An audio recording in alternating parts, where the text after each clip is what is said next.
अस्सलाम वालेकुम स्टूडेंट्स। तो आपको पता ही होगा कि हमारी ओप की जो है CS304 जो सब्जेक्ट है उसकी असाइनमेंट अनाउंस हो गई है और इसकी लास्ट डेट 20 मई है, ठीक है, 2023 है। और हम इसके बारे में, इसके सोल्यूशन के बारे में आज हम डिस्कस करेंगे। और कुछ चीज़ें ऐसी हैं जो मैंने आपको बतानी है आज, ठीक है, इस असाइनमेंट में। तो आप एंड तक जो है ये वीडियो लाजमी देखिएगा। और अगर आप हमारे चैनल पर नए हैं तो इस इस चैनल को लाइक, कमेंट और सब्सक्राइब लाजमी कीजिएगा, ठीक है। तो चलो जी, अभी हम चलते हैं अपनी असाइनमेंट के सोल्यूशन की तरफ। तो जी, ये आपने असाइनमेंट .cpp फॉर्मेट में सबमिट करवानी है। आपने PDF फाइल या वर्ड की फ़ाइल आपने सबमिट नहीं करवानी। और असाइनमेंट का नेम में आपने अपनी ID लिखनी है, ठीक है। और आगे एंड पर .cpp आपने ऐड कर देना है। तो जी, ये हमारी प्रॉब्लम स्टेटमेंट है। उन्होंने कहा है कि जी आप स्टूडेंट नेम की क्लास बनाएंगे, उसमें नेम, एज और स्टूडेंट ID ये 3 प्राइवेट डाटा मेंबर्स होंगे। और default constructor, parameterized constructor, copy constructor, 3 आपने कंस्ट्रक्टर बनाने हैं। कॉपी कंस्ट्रक्टर शैलो कॉपी करेगा। और असाइनमेंट ऑपरेटर जो है वो जी क्या करेगा, असाइनमेंट ऑपरेटर के ज़रिए हमने ऊपर ओवरलोडिंग करनी है। तो असाइनमेंट ऑपरेटर के ज़रिए हम डीप कॉपी करवाएंगे, ठीक है। तो मेन फंक्शन में हमने 3 ऑब्जेक्ट बनाने हैं और ये जो डीप कॉपी, शैलो कॉपी और ये जो कंसेप्ट हैं इन्हें हमने जो है एक्सप्लेन करना है, ठीक है। तो ये जी हमारी क्लास का है स्ट्रक्चर। तो हमारे स्टूडेंट क्लास में डाटा मेंबर्स जो होंगे वो नेम, एज और स्टूडेंट ID होगी, ठीक है। नेम स्ट्रिंग डाटा टाइप उसकी रखनी है, एज की इंट रखनी है और स्टूडेंट ID की इंट रखनी है, ठीक है। और नेक्स्ट हमारे पास आ गए हैं जी ये मेथड्स हमारे पास डिफ़ॉल्ट कंस्ट्रक्टर, पैरामीटराइज्ड कंस्ट्रक्टर और कॉपी कंस्ट्रक्टर होगा। कॉपी कंस्ट्रक्टर के ज़रिए हम शैलो कॉपी करेंगे, असाइनमेंट ऑपरेटर के ज़रिए हम डीप कॉपी करेंगे। और गेटर मेथड इन तीनों वेरिएबल्स के लिए, नेम के लिए, एज के लिए और स्टूडेंट ID के लिए 3 हम गेटर बनाएंगे और 3 ही हम सेटर बनाएंगे इन तीनों की वैल्यू सेट करने के लिए। ये 3 बनाएंगे हम वैल्यू गेट करने के लिए और ये 3 हम स्टोर करवाने के लिए, ठीक है, अपडेट करने के लिए वैल्यू।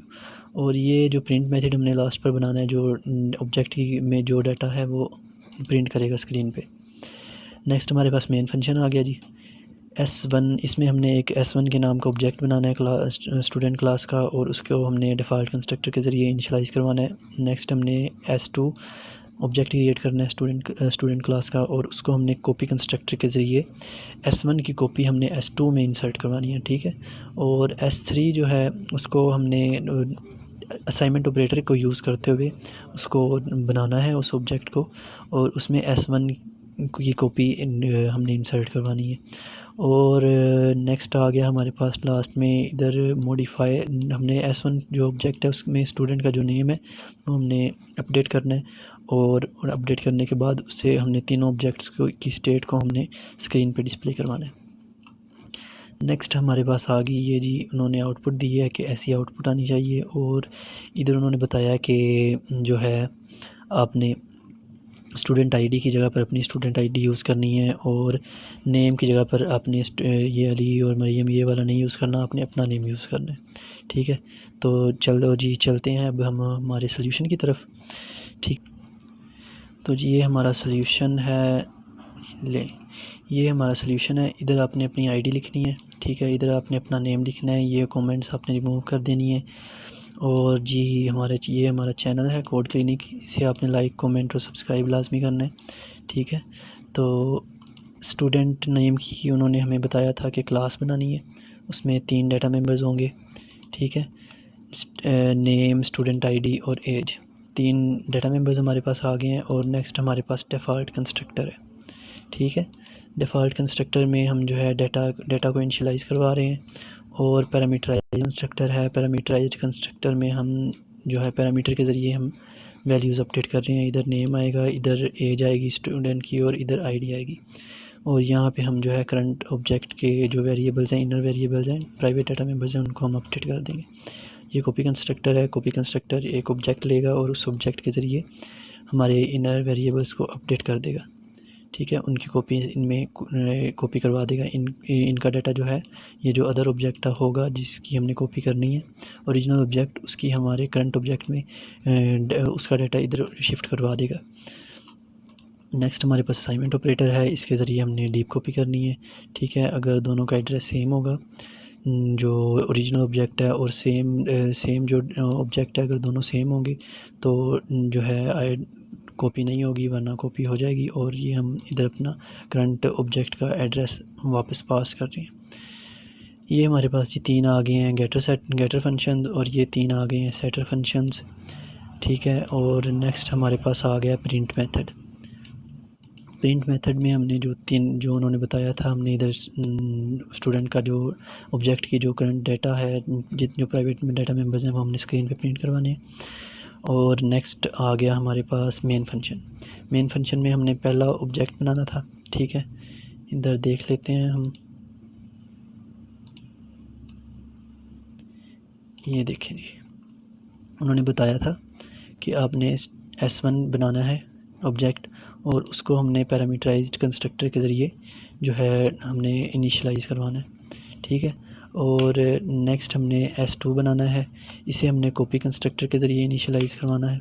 ठीक है, और नेक्स्ट हमने असाइनमेंट एक S3 बनाना है ऑब्जेक्ट, और उसको हमने असाइनमेंट ऑपरेटर के ज़रिए हमने इनिशियलाइज़ करवाना है। इन्हें हम S1 object as an argument देंगे, और ये उसकी कॉपी बना दी जाएगी S2 में और S3 में।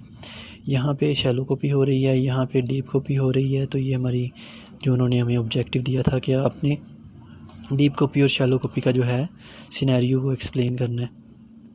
ये इधर उन्होंने लिखा हुआ है, difference between shallow copy and deep copy bye modifying the objects name, printing the values of all 3 objects. ठीक है, तो ये हमारे ऑब्जेक्टिव मुकम्मल हो गए हैं, और ये आखिर पे हम जो है हमने S1 का नेम चेंज करना था। ठीक है, S1 ऑब्जेक्ट का, ये देखें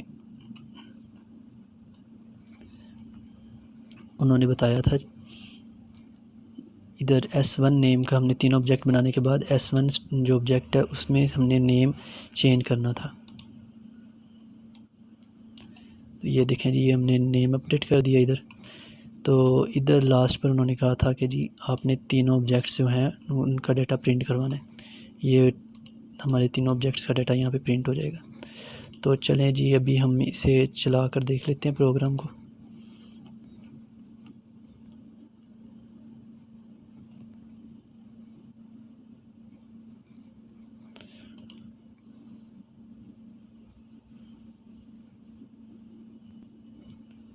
ले जी, ये हमारी आउटपुट आ गई है।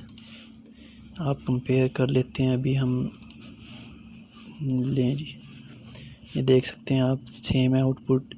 ये जी हमारी आईडी आ गई, यहाँ पे आपने अपनी आईडी लिखनी है, नेम भी आपने अपना लिखना है, एज भी आपने अपनी लिखनी है एज, और यहाँ पर आपने S1 में आपने कोई भी जो है नेम आपने अपडेट कर देना है, और उसको हमने फिर डिस्प्ले वो हो जाएगा। ठीक है, तो जी ये था हमारा सल्यूशन। और आपको कुछ बातें इस असाइनमेंट में उन्होंने मुकम्मल तौर पर डिटेल से नहीं बताई। ठीक है, मैंने आपको बताया था कि स्टार्ट पर कि मैं आपको बताऊंगा वो। ठीक है, उन्होंने हमें बताया था कि आपने असाइनमेंट ऑपरेटर यूज़ करना है। असाइनमेंट ऑपरेटर यूज़ करते हुए आपने डीप कॉपी परफॉर्म करनी है, और कॉपी कंस्ट्रक्टर यूज़ करते हुए आपने शैलो कॉपी करनी है। तो जी ये तो होगी हमारी शैलो कॉपी। ठीक है, मैं इधर लिख देता हूँ शैलो कॉपी, और ये हमारी हो गई डीप कॉपी।